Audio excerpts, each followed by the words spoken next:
Put the women and children to bed and go looking for dinner. Jon Rothstein here on Inside College Basketball Now. Want to remind you to subscribe to Inside College Basketball Now on both Apple and Spotify. We want to be your Bible for the college basketball season and beyond. We are the only college basketball podcast coming to you 52 weeks out of the calendar year.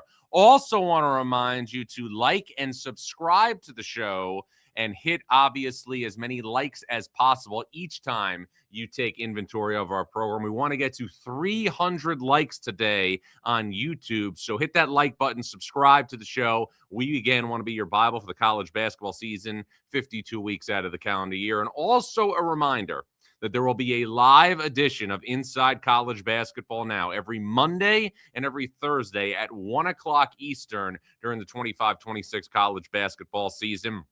We need an army during the 25-26 college basketball season as we continue to build this program. And we want you to be all you can be. But even if you can't make the live show at 1 o'clock, you have a work meeting, you have a lunch commitment, be sure to get us on Apple or Spotify on your drive home. And remember that Inside College Basketball Now, in addition to the Monday and Thursday live shows at 1 o'clock Eastern, we'll also have exclusive interviews with the biggest and best names in the sport multiple times per week. On Tuesday, we're going to talk to Todd Golden from Florida, the defending national champion Florida Gators, who will take on UConn Tuesday at Madison Square Garden in the 2025 Jimmy V Classic. But there was so much happening over the weekend, so many big non-conference games, so much to sample.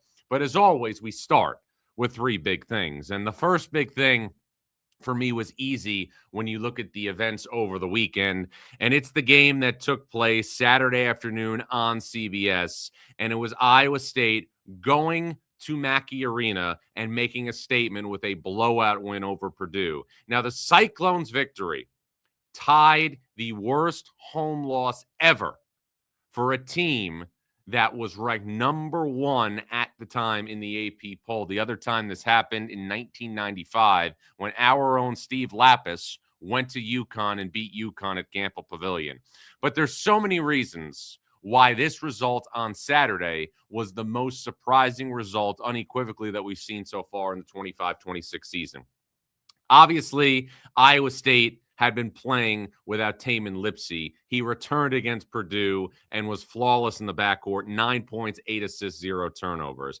Obviously, Purdue was the number one team in college basketball. 86% of its scoring is back from last year's team that went to the Sweet 16. But on top of that, given the fact that Mackey Arena has separated itself under Matt Painter as the best home court advantage in college basketball, and given the fact that Purdue has been so tough to beat at Mackey Arena, it's not just that the Boilers lost the game, it is the way that Purdue lost the game. And the one thing I thought about while watching this game, while working studio for CBS on Saturday, was this. We, and for good reason, have highlighted everything that Purdue has back in its arsenal. An All-American point guard, a sharpshooter in Fletcher Lawyer, a guy in Trey Kaufman-Wren who was an All-American last year and is rebounding the ball significantly better than he did a year ago, and a great on-ball defender and burgeoning sophomore in CJ Cox. With all that in tow, Iowa State also was able to really amplify its retention in the offseason. And the three guys that really were the foundation of that, Tamin Lipsey, Milan Momcilovic, and Joshua Jefferson, were on full display on Saturday at Mackey Arena. Now, Jefferson, in his last two games prior to Saturday's win at Mackey Arena against Purdue, had a stretch where he had 20 assists and 0 turnovers. He had multiple turnovers in the first half on Saturday, and it did not slow down Iowa State. Iowa State was competitive in the first half. It pulled away from Purdue in the second half, and you see now a formula where you have a lethal veteran point guard in Lipsey. You've got a guy in Momcilovic who's playing like one of the top 5 to 7 players in the Big 12 right now, along with Joshua Jefferson, who's playing like an All-American. And you've got a scenario where Iowa State, much like other teams out of the Big 12, is a bona fide top 5, top 10 team. And I think now you're looking at the totality of this conference. We knew coming into the season that Houston was going to be Houston. It's funny. People have forgotten about the Cougars after they lost that game against Tennessee in Las Vegas. That's not a wise idea. You knew that BYU, with A.J. DeBanso, Richie Saunders, and Rob Wright, was going to be formidable. We expected this, obviously, out of Iowa State. Maybe not to this level. And you also knew Texas Tech was going to have J.T. Toppin, a first-team All-American, back. And you knew that Tommy Lloyd was going to have Arizona playing at a high level, but not the level that Arizona's playing at right now, where I voted them number 1 in the AP Top 25 this week. So now you're looking at a situation where you have 4 teams in the Big 12, Arizona, Iowa State, Houston, and BYU, who, in my opinion, are clearly top 10 teams, and you have Texas Tech on the outside, as well as Kansas. I voted 6 Big 12 teams in my AP Top 25 this week. And everybody knows I rank the Rothstein 45 every single day. And I posted it on X between 9 and 10 a.m. Eastern. Now, with all that said, the story here is about Iowa State. Iowa State is a program that, again, under TJ Otzelberger, has been among the most consistent that we have seen in college basketball with the product. Regardless of who has been on the floor for the Cyclones under TJ Otzelberger, you felt like you knew what you were going to get out of an Iowa State team. But that was mostly because of what this team was defensively and the toughness and the intangibles that came on that side of the floor.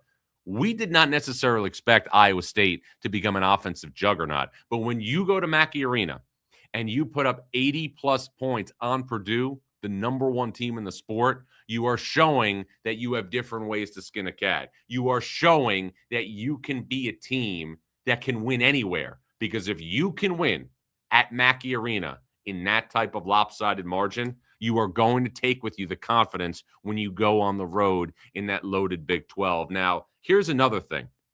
When you look at the dynamics of Iowa State's team, Pat Riley said years ago that injury is opportunity. Because Tamin Lipsey, in the great win that Iowa State had against St. John's in Las Vegas, suffered a lower body injury, it allowed Killian Torrey the opportunity to get amplified minutes in his absence. It also allowed Killian Torrey to continue to be in a situation where he could get his seasoning intact. He played great offensively when Lipsey was out of the lineup. But he, as we saw on Saturday, is a premier on-ball defender. So now, all of a sudden, in addition to getting a healthy Tamin Lipsey back, you have a player in Torrey who is further along because he has more game experience. And if you're an Iowa State fan right now, there should be no ceiling on your expectations. And look, this has been a proud program for a very, very long time. Elite 8 in 2000 as a 2 seed with Jamal Tinsley, with Marcus Fizer. Elite 8 obviously was a highlight for that team in 2000 in Detroit, a game that they could have won against Michigan State, who wound up winning the national championship. Iowa State was also a 2 seed in 2001, lost that historical game to Hampton. And Fred Hoiberg, when he was at Iowa State from 2011 to 2015, also had tremendous success in the NCAA tournament. Round of 32 appearances in 12 and 13, a Sweet 16 in 14, and then a disappointing loss in 15 to UAB. But this is an Iowa State team under TJ Otzelberger that has been in the Sweet 16 multiple times, lost to Miami in 2022, also lost to Illinois in 2024 in Boston. But Iowa State, and I looked this up, has never been a number 1 seed in the NCAA tournament in the modern era. That's very much on the table for the Cyclones. Very much on the table. Because if you're good enough to win at Purdue, you are good enough to win in any environment you are going to undertake in the Big 12, which, again, is unequivocally the best conference in college basketball once again. And it's funny to me because a week ago on this show, when you're highlighting the Big 12, I was talking about the unexpected mileage that this conference got. Unexpected mileage out of Arizona State. Unexpected that Utah in year 1 under Alex Jensen would beat Ole Miss on a neutral court. Underrated and unexpected that Arizona State, the team that was picked to finish last in the conference, would be in a situation where it would be good enough to blow out Oklahoma as it did coming up on Saturday night in Phoenix. So that was the storyline last week. Now this is the storyline for the Big 12. In addition to the depth, in addition to the surprises, you've got, again, 6 teams in my top 20, and you've got 4 teams in my top 10. The 4 teams are Arizona, Iowa State, BYU, and Houston. Excuse me, I'm going to correct myself. I also voted Oklahoma State in my AP top 25. So 7 teams in my top 25 this week are from the Big 12. Steve Lutz's crew has not lost the game yet this season. Big 12's depth is real, but the star power is also real. And if you're TJ Otzelberger and Iowa State, these are the bullet points. Everything that Purdue obviously had going for itself, you had going for itself. With Lipsy, with Momcilovic, with Jefferson back. Jefferson, to me, is a second-team All-American if the season ended today, but this is only December. And as far as Torre's going, Killian Torrey right now, I think we can say unequivocally, is one of the best freshmen in the Big 12 and is not going to get the same attention nationally maybe as he should because this freshman class is so special and so deep. But this is a guy that is going to be an integral part of this operation moving forward. Torrey and Blake Buchanan are the guys who are filling the mortar in between the bricks for this Iowa State team, who, again, is cemented now as a top 5 team. And Iowa State will take on Iowa in that great rivalry game at Hilton Coliseum, one of the best home courts in college basketball, coming up Thursday night. Now, what about Purdue? I would not punt on the Boilers. I would not change my feelings about the Boilers. The Boilers are still going to be there when it matters most. But the thing I'm going to talk about now, and I want to talk about this as much as I can to get it across to everybody, I talked about it on CBS on Saturday, is because we have, I know it's very early for this, but you have to think about this in college basketball because every game means so much. Because we have now another team out of the Big Ten in Michigan clearly positioning itself at the top of the sport, Purdue's potential geographic advantage in the NCAA tournament is obviously very much going to be wrestled with all season long. And why is that so important? Because for Purdue to have the best path to get back to a Final Four, it would be through the Midwest region. That's 124 miles from the Midwest Regional at the United Center in Chicago to Mackey Arena. Michigan is going to be very much in that mix. And that's something that you have to keep in mind if you're thinking about things falling into place for Purdue when it matters most in the NCAA tournament. To get the path of least resistance for Purdue, you would want to, I would think, go to St. Louis, to Chicago, and then obviously to Lucas Oil Stadium for the Final Four. It's all very, very premature. I also think something that's not premature is to talk about the human nature element that Purdue is dealing with. The human nature element that Purdue is dealing with every single day. And again, we want to get your comments in the chat. I want to hear from you, obviously, as this show continues. We're going to get to your comments later in the show. But Purdue is dealing with right now the dynamic, and it's with them every day, that if this season does not end in the Final Four, the season is going to be considered a disappointment. Just the way it is. When you return that much from a Sweet 16 team, when you return, obviously, so much from a team that went against Houston to the wire in the Sweet 16, that's what the barometer is going to be, especially when you have the National Preseason Player of the Year in Braden Smith. That's what you're working with. But those kids and these players also know that. And much like other teams in the last 5 years that have brought back a large percentage of their team from a great run the year prior, this is something you're going to deal with each and every day of the season. The season is not going to start in the Big Ten tournament. The season is not going to start with you as a 1 seed in the NCAA tournament. You have to do the work to get there. UCLA brought back essentially its entire team after going to the 2021 Final Four.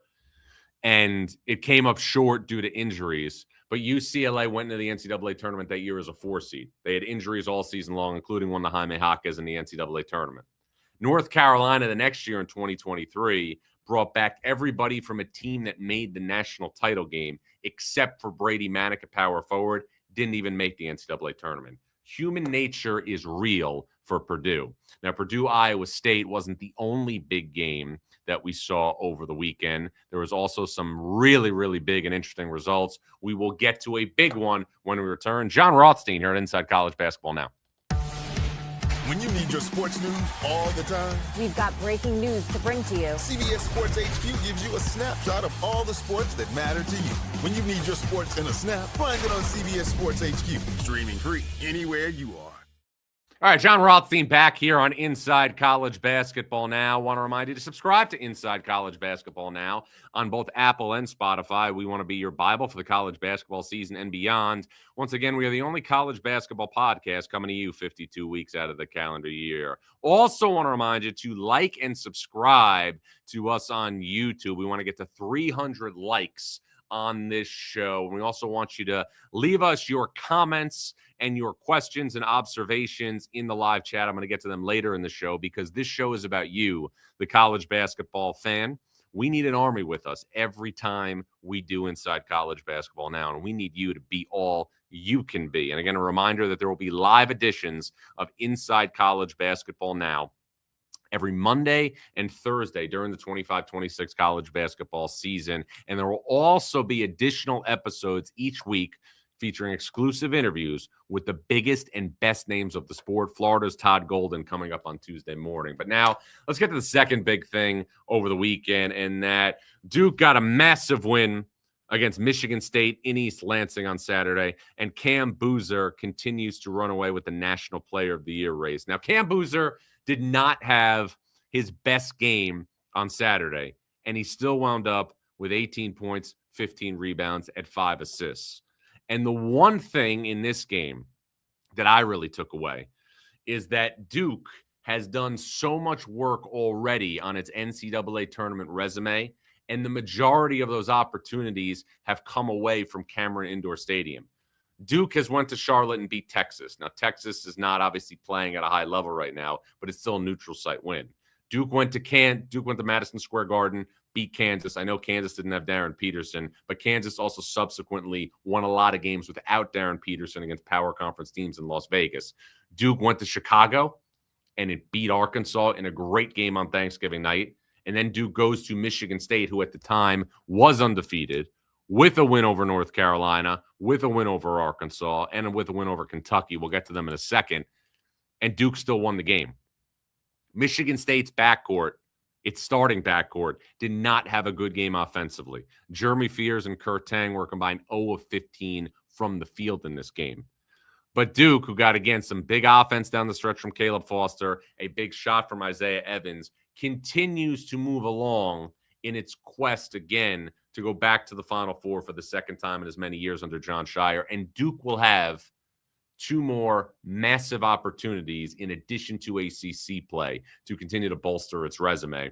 Duke is going to play Texas Tech at Madison Square Garden on December 20th. And then Duke in February is also going to play Michigan in Washington, D.C. in what is the site right now, obviously, for the East Regionals of the 2026 NCAA tournament. So that's going to be a big game coming up in February. Now, Cam Boozer, and as we tape this show, it is only December 8th, but I know a lot of things can change, and a lot of things will change in college basketball. But with what we've seen so far, with what we have sampled within, let's just say, 4 or 5 weeks of the 25-26 college basketball season, it's pretty safe to say that Duke's going to be one of the best teams in the sport all year. And if that is going to hold serve, then I just don't see how this guy is going to be pushed for the National Player of the Year award. I mean, he put Duke on his back against Arkansas and went for 35-9. He put Duke on his back against Florida and had another massive game. And then again, he didn't play his best game against Michigan State, but still finished with a ridiculous line. And Jon Scheyer is now in play to have the National Player of the Year in back-to-back seasons. Now, I know that Zach Edey repeated and won the award a couple of years ago at Purdue, but the last time that we saw the same program have the National Player of the Year in back-to-back seasons. It was 2001 and 2002 when who guessed it? Duke had the National Player of the Year. In 2001, it was Shane Battier. In 2002, it was Jay Williams, our colleague and friend at ESPN. So where we're at right now, I don't see anybody coming close to Cam Boozer with the way he's playing. That obviously can change. Duke still, to me, is a bit of a work in progress at the 3 spot. Nick Kamenya had a really, really good game, 10 points, 9 rebounds against Michigan State. You're starting to see more of the intangibles off the bench with Malik Brown. John Shire obviously singled him out after that huge deflection in the Florida game. But Duke gradually is coming together as a team.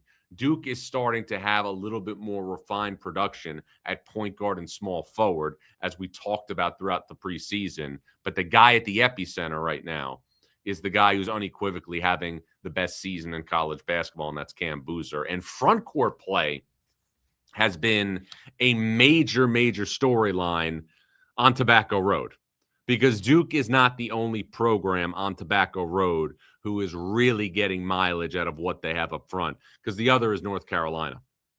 And I watched North Carolina against Georgetown on Sunday, and the proclamation came to me when I saw the way Caleb Wilson was being Caleb Wilson and the way Henry Vessar continues to play like an elite transfer from Arizona, who's having a great, great production rate at the 5 for North Carolina. The combination of Caleb Wilson and Henry Vessar is the best power forward center combination in college basketball, and it's not close.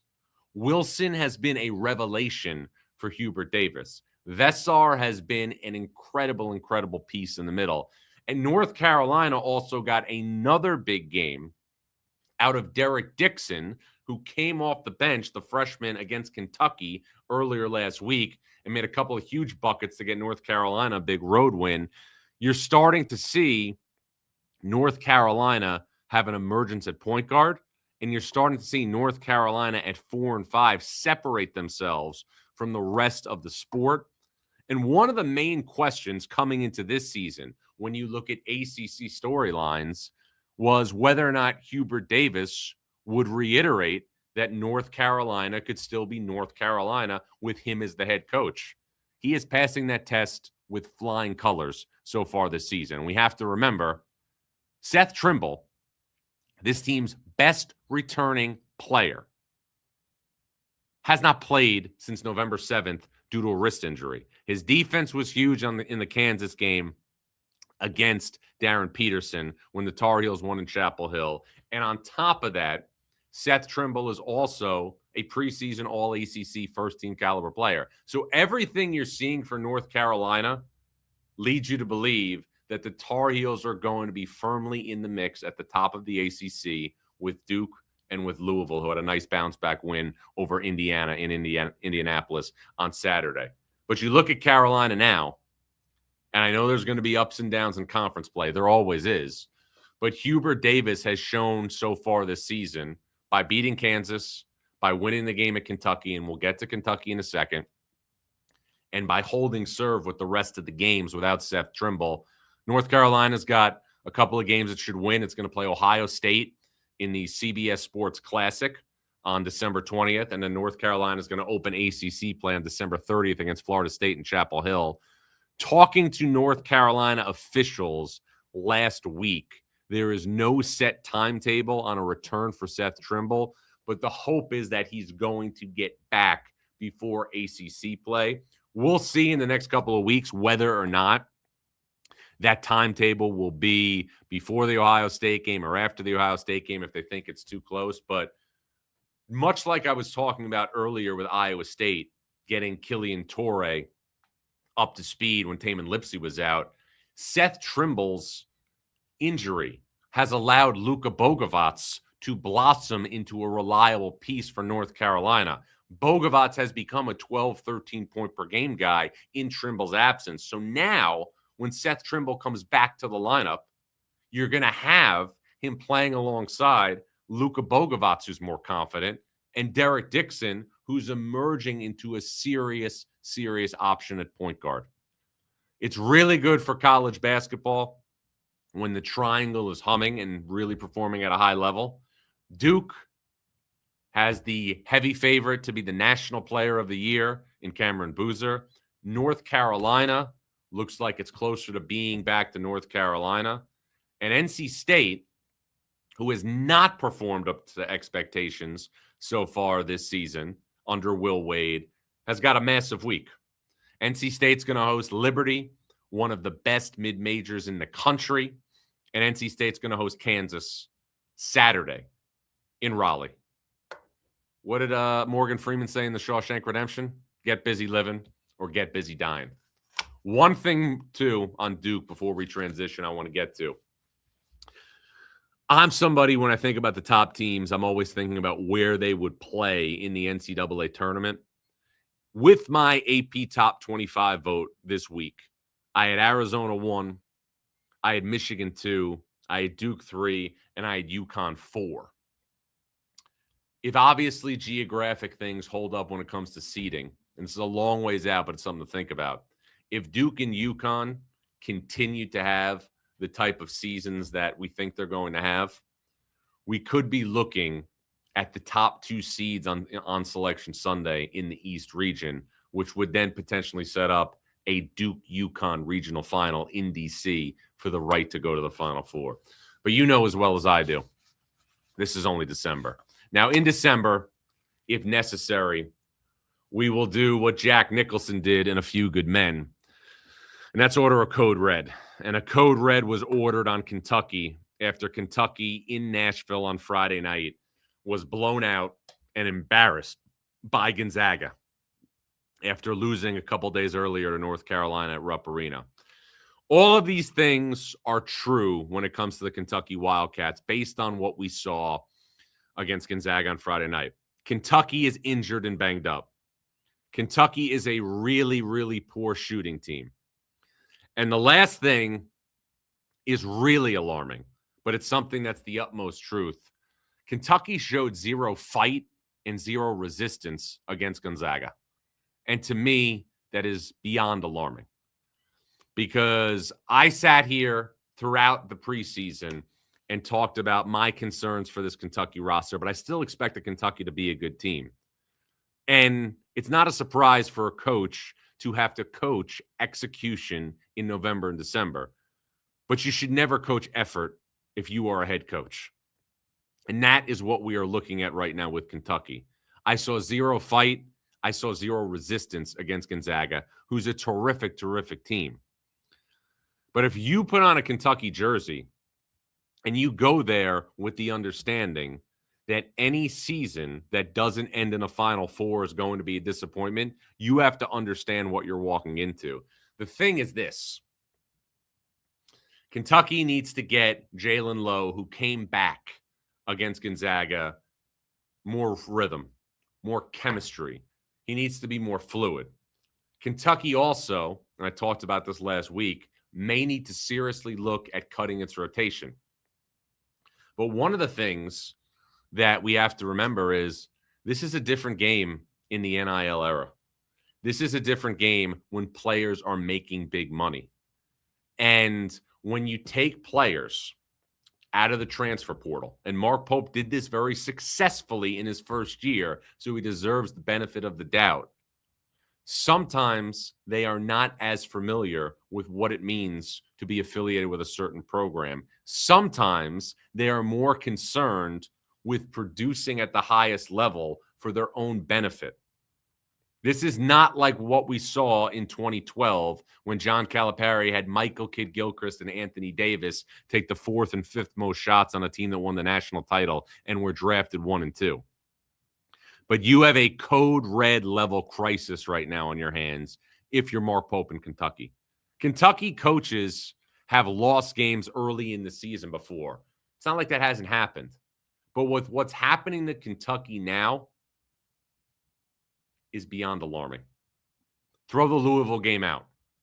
What happened at Madison Square Garden against Michigan State, what happened against Gonzaga in Nashville is simply unacceptable from an effort standpoint. Now, you have to give Mark Pope the benefit of the doubt because he does have a team that's playing without its point guard fully healthy. He does have a team that's playing without Jaden Quaintance. But to think that Jaden Quaintance is going to come back as a messiah and cure all that ails this team is a complete farce. Kentucky has one player right now among its top 5 scorers, Colin Chandler, shooting in the 40s from 3. Kentucky's a really limited offensive team. Now, Jalen Lowe is going to help that when he plays and he gets more reps. But Kentucky has all sorts of things to figure out with its rotation and, most importantly, with its effort. Kentucky's going to play NC Central coming up Tuesday and then play Indiana at Rupp Arena on Saturday. I fully expect Kentucky to hold serve at Rupp Arena this week and be on a 2-game winning streak when it plays St. John's in the CBS Sports Classic on December 20th. But Mark Pope, we all would agree, did a great job in his first year as the Wildcats head coach. But beyond that, this is about as critical of a week as he has had since he took over for John Calipari. And for the Kentucky fan out there right now, for the Kentucky supporter out there right now, I wonder what it's like to look up and evaluate the SEC and look at objectively who the 2 best teams are. Nate Oates at Alabama, that doesn't obviously, twist the knife really. But John Calipari in Kentucky, John Calipari in Arkansas, I should say, are clearly one of the top 2 teams in the SEC. Now, I'll be the first to admit 15 years is a long time. I'll be the first to admit that, there was an appetite for change. And I understand that. And John Calipari would tell you that 15 years is a long time. And John Calipari would tell you that Kentucky can't lose in the NCAA tournament to St. Peter's and to Oakland with the teams that it had. I understand that. But John Calipari, when he was at Kentucky, was always going to get the best players in the country. John Calipari, when he was at Kentucky, was always going to have a team that was going to be in the mix to go far in the NCAA tournament, even if it didn't come to fruition. The last couple of years, I will be the first to admit that Kentucky did not perform up to expectations in the NCAA tournament. But I had a conversation with somebody recently about this, and I want to lay this out. Kentucky in 14 played in the national title game, lost to UConn. Kentucky in 15 went to the Final Four, lost to Wisconsin. 16 had Jamal Murray, lost to a good Indiana team coached by Tom Crean. 17 Elite Eight, lose on a buzzer beater with Luke May. 18 lose to Kansas State. PJ Washington, though, goes 8 of 20, I believe, from the foul line in the Sweet 16. 2019, lose to Auburn in overtime in the Elite Eight. Kentucky was literally fingertips away from going to 5 Final Fours in 6 years under John Calipari. I understand after that it didn't go well in the NCAA tournament. I get that. But if you are a Kentucky fan right now, given the fact with what you're living in, it's got to be a very proud day for John Calipari, knowing that at least in December, it looks like he has the most complete team in the SEC in Arkansas. Acuff, Thomas, good 3-headed monster inside with Brazil and Pringle and Ewan. Carter Knox, Billy Richmond. To me, Alabama and Arkansas are clearly the 2 best teams right now in the SEC. Want to get your thoughts on everything we've dissected, and we've also got to get through a lot of other things when it comes to the AP Top 25. Jon Rothstein here on Inside College Basketball Now.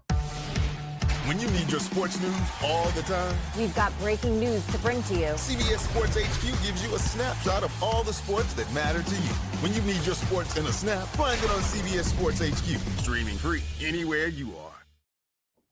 All right, Jon Rothstein back here on Inside College Basketball Now. I want to remind you to subscribe to Inside College Basketball Now on both Apple and Spotify. We want to be your Bible for the college basketball season and beyond. We are the only college basketball podcast coming to you 52 weeks out of the calendar year. Also want to remind you to like and subscribe our show on YouTube. We want to get up to 300 likes so far in this show. We want to make sure that you are always with us every Monday and Thursday for live shows at 1 o'clock Eastern. Again, leave a comment, leave an observation in the chat. We will get to it later in the show. But first, as we always do each week, we are going to get an updated look at the AP Top 25, and I'm going to give you a Rothstein reaction. So let's see what came out today from the AP voters. Arizona, Michigan, and Duke are the three teams that I voted 1, 2, and 3. I have UConn over Iowa State in the 4 spot simply because UConn's loss came without 2 starters, Tarris Reed and Braylon Mullins, but I don't hate Iowa State at 4. I have Purdue 6. Houston is 7. I have Michigan State in that spot. Let's go to the next one. Gonzaga is 8. Michigan State is 9. BYU is 10. So I have the top 10 is the same as the AP in my rankings. Louisville's at 11. I have Louisville 12. Alabama, Illinois, and Carolina. The difference here is I have Louisville at 12, and I have Carolina at 11. I have Carolina at 11. So I have Carolina knocking on the door of the top 10. Let's go through the next one. Vandy at 15, I have. Texas Tech at 16. That's a little bit high for me. Arkansas, Florida, Kansas. I moved Tennessee into a lower spot, but I don't hate the Vols there, even despite the fact they're not playing well. Nate Amen has not played well at all recently. Auburn's at 21. Okay, that's fair. And then after that, St. John's, Nebraska, Virginia, and UCLA. Interesting. UCLA, obviously, their loss to Cal came without Tyler Bilodeau and Donovan Dent, so that's a interesting dynamic. I don't have a problem with any of that. Virginia's playing great basketball under Ryan Odom. How about Nebraska? 9-0, playing at a high level under Fred Hoiberg. An underrated game this week we'll get to later is we have Nebraska against Wisconsin on Wednesday. I have Iowa, Oklahoma State, the two teams that are receiving votes. I have Iowa and Oklahoma State in my top 25 instead of Virginia and UCLA, but I don't completely disagree with the voters. Now, this is interaction. So let's get to the comments right now in the chat. We obviously got a lot of people right now who want to weigh in. The chat is officially bleeding on a Monday. Oh, my God. Look at all these people who are angry. Let's see what we got here. Who wants to chime in on what? Who wants to chime in? Nate No More says, John, TCU gave Michigan a run too. Not sure what we will see from them. I think TCU is an NCAA tournament team. You're referring to what I was talking about with the Big 12. TCU, though, and this is ironic when you look at the resume. TCU went to San Diego, beats Wisconsin, beat Florida, but has already lost 3 home games this season. 1 to Michigan, 1 in overtime to Notre Dame on Friday night, and 1 to New Orleans. Remember, it's not anarchy. It's just college basketball. Let's see. Eli Case 8817 says, John, I personally think Michigan should be the AP number 1 simply based off consistency. They haven't been in a close game since the TCU game. They beat Gonzaga by 40. They just beat UK by 30. I get that, but that I think would not be giving Arizona the credit that it deserves.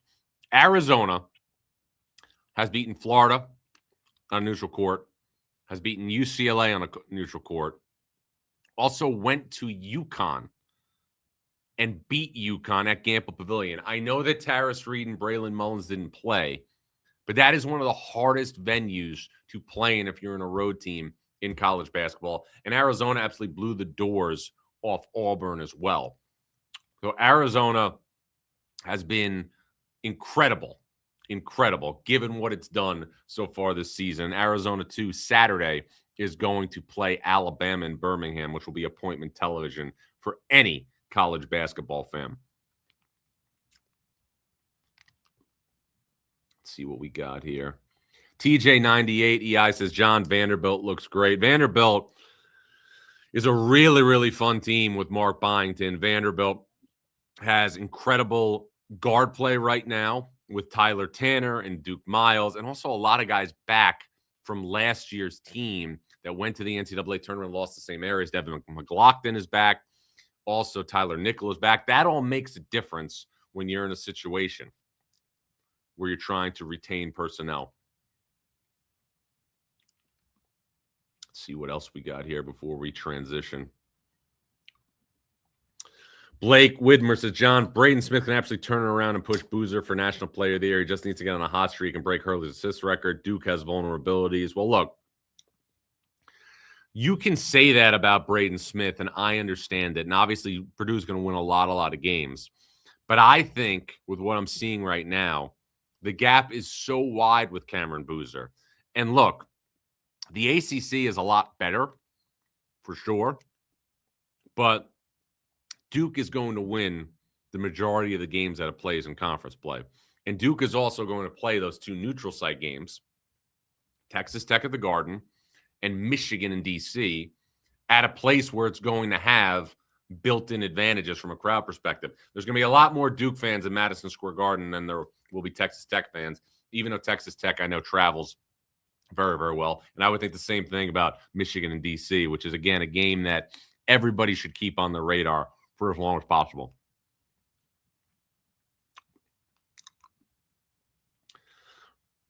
Our Change Music 13 says, as a Duke fan, I don't want to see Duke play UConn. Yeah, I wouldn't either.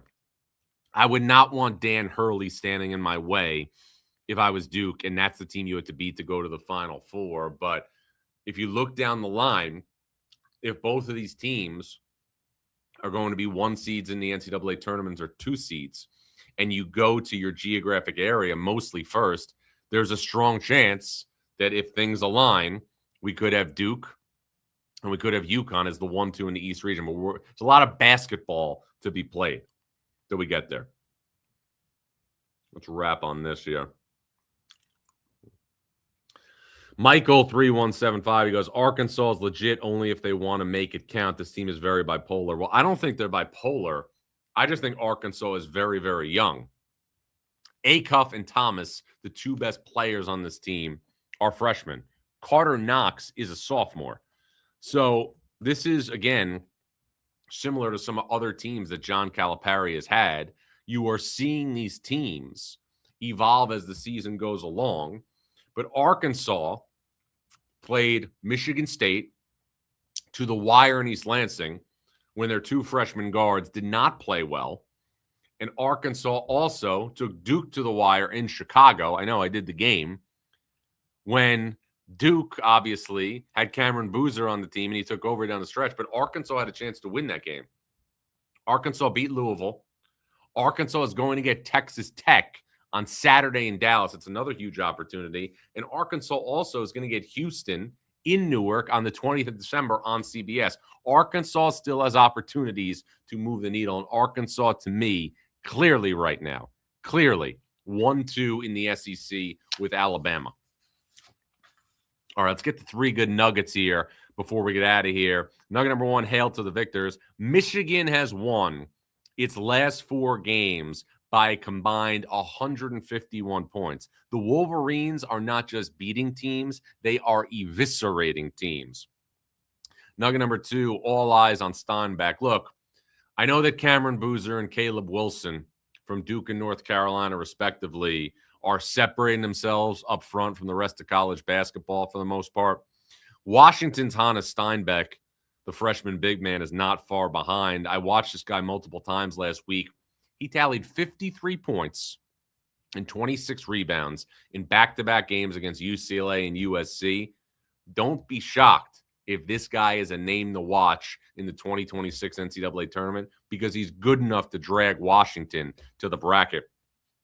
Nugget number 3, chasing perfection. A shout-out to Virginia's Jakari White, who had 25 points on Saturday against Dayton and was a perfect 9 of 9 from the field and 7 of 7 from three-point range.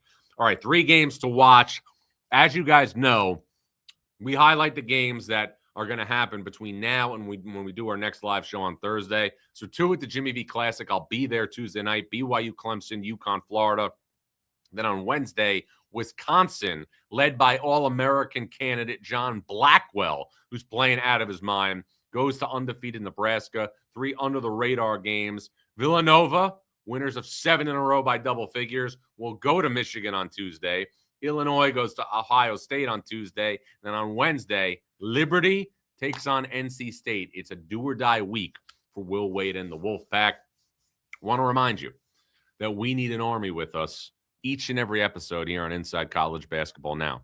We need you to be all you can be, because once again, we are the only college basketball podcast coming to you 52 weeks out of the calendar year. We want you to subscribe on Apple and Spotify, and we also want you to like and subscribe on YouTube, because this show is about you, the college basketball fan. So stay with us, check us out, and also check us out Tuesday morning when we have an exclusive catch-up with Florida's Todd Golden, the head coach of the defending national champion Florida Gators. Florida takes on UConn Tuesday night at Madison Square Garden. I'm Jon Rothstein, and this was Inside College Basketball Now.